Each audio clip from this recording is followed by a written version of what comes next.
In this example, we're going to factor this trinomial, and it looks like I have two variables, the j squared and a k squared. In the middle I have just the jk.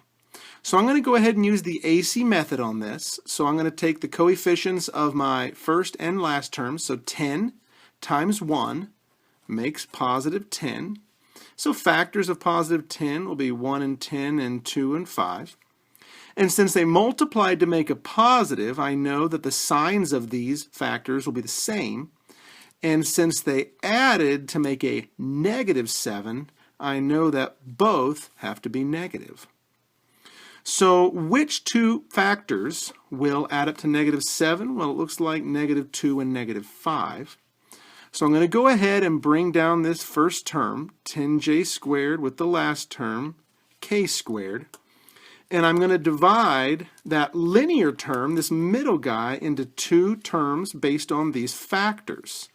So negative 2jk and negative 5jk.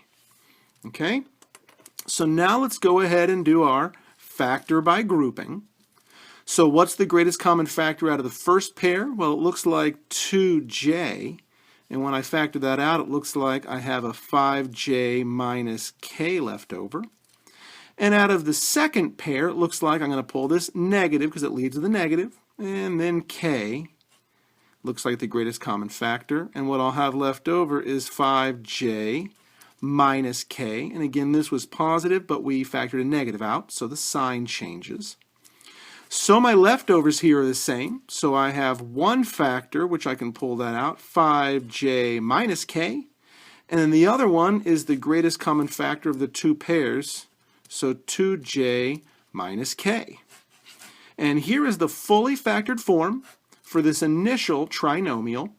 I have quantity 5j minus k times quantity 2j minus k. And you can go ahead and multiply that back out and see that we are left with that initial trinomial.